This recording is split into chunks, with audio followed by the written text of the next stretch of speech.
الحمدللہ رب العالمین والصلاة والسلام علی سید الانبیاء والمرسلین الصلاة والسلام علیک یا سیدی یا رسول اللہ وعلی آلک واصحابک یا سیدی یا حبیب اللہ الصلاة والسلام علیک یا سیدی یا نبی اللہ وعلی آلک واصحابک یا سیدی یا نور اللہ۔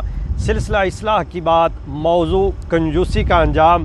حضرت سیدنا یزید بن میسرہ رحمۃ اللہ تعالی علیہ بیان کرتے ہیں کہ پچھلی امتوں کے اندر ایک شخص تھا کہ جس کے پاس بہت زیادہ دنیا کا مال و متاع تھا، ہیرے جواہرات تھے، لیکن اس کے باوجود وہ اور مال کی طمع میں، لالچ میں لگا رہتا، دنیا کا مال اکٹھا کرتا رہتا، اور اس نے بہت زیادہ شادیاں بھی کر رکھی تھیں اور اس کی بہت زیادہ اولادیں بھی تھیں، لیکن وہ اپنی بیویوں پر، اپنی اولاد پر وہ جو مال و متاع تھا اس کو خرچ کنجوسی کے ساتھ کرتا تھا، بلکہ خرچ کرنا اس پر دشوار اور تکلیف دہ گزرتا تھا۔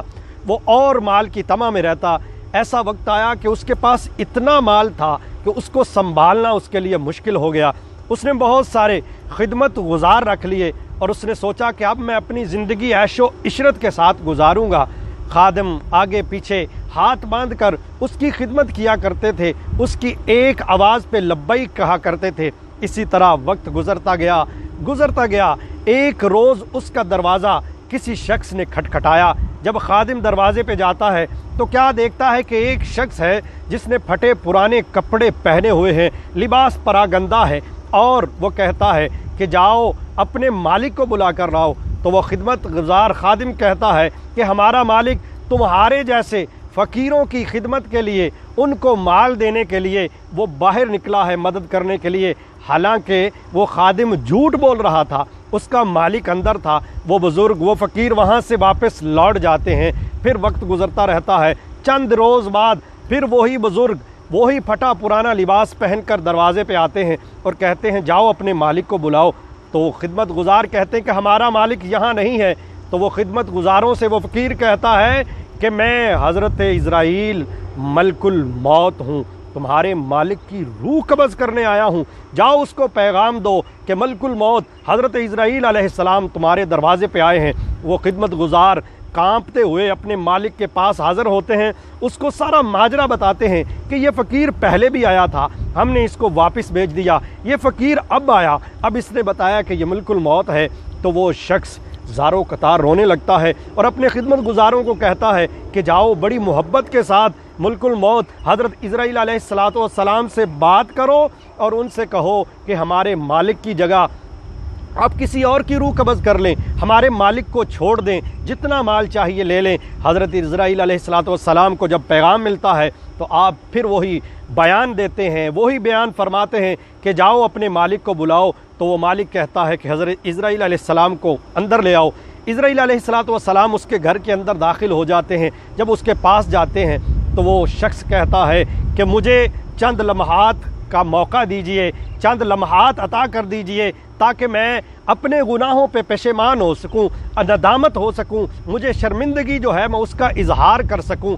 اب وہ شخص اپنے خادموں سے کہتا ہے کہ میرا جتنا مال اکٹھا کیا ہوا ہے سارا میرے سامنے لا کے رکھ دو۔ خدمت گزار منٹوں کے اندر سارا مال جہاں جہاں ہیرو جواہرات پڑے ہیں وہ سامنے لا کر اس مالک کے ڈھیر لگا دیتے ہیں۔ وہ مالک اس مال کو دیکھتا ہے اور کہتا ہے کہ اے مال، تیری وجہ سے میں اپنے اللہ تعالیٰ سے، رب العالمین سے غافل رہا۔ اے مال، تیری وجہ سے میں اپنی اولاد سے غافل رہا۔ اے مال، تیری وجہ سے میں اپنی بیویوں کی تربیت نہ کر سکا، اپنے بچوں کی تربیت نہ کر سکا۔ تیری وجہ سے میں عیش و آرام میں پڑ گیا اور ملک الموت اور موت کو بھول گیا۔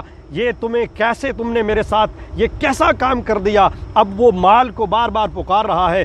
بس جیسے ہی وہ شخص چپ ہوتا ہے تو مال کو اللہ کی طرف سے زبان ملتی ہے۔ مال پکارتا ہے کہ یاد کرو وہ وقت تم فقیر تھے، پراگندہ تھے، تمہارے پھٹے پرانے کپڑے تھے، میں جب تمہارے پاس آیا تو تمہیں عیش و آرام کی زندگی مل گئی، تمہیں اچھا لباس مل گیا۔ میرے آنے سے پہلے تمہارے پاس ایک بیوی بھی نہ تھی، جب میں تیرے پاس آیا تم نے اپنی مرضی سے کتنی شادیاں کی اور تمہاری اولادیں کتنی ہوئی۔ اب یہ تمہاری غلطی ہے کہ تم نے مجھے صحیح جگہ پہ استعمال نہ کیا، تم نے مجھے اللہ کی رضا کے لیے استعمال نہ کیا، تم نے مجھے اللہ کے راستوں میں استعمال نہ کیا، بلکہ اپنی عیش و آرام میں استعمال کیا اور اپنی زندگی کنجوسیوں میں گزار دی۔ اب تمہیں موت نے آ گھیرا ہے تو اب تم مجھے ملامت کر رہے ہو، مجھے نہیں بلکہ خود کو ملامت کرو۔ اب وہ شخص چپ ہو جاتا ہے، قریب اس کی فیملی ہے، بچے ہیں، بیویاں ہیں، خادم ہیں، سب زارو قطار روتے ہیں۔ اسی اثناء میں حضرت ملک الموت سیدنا عزرائیل علیہ السلام اس شخص کی روح کو قبض کر لیتے ہیں۔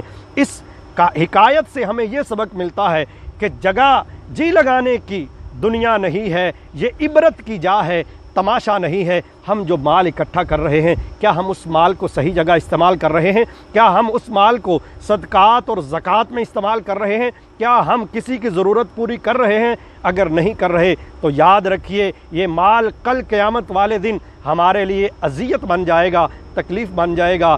دعا ہے کہ اللہ تعالی ہم سب کو اپنے مال کو صحیح طرح صحیح راستوں میں خرچ کرنے کی توفیق عطا فرمائے۔ اللہ تعالی ہم سب کو برائیوں سے، گناہوں سے محفوظ رکھے۔ آمین۔ وما علینا الا البلاغ المبین۔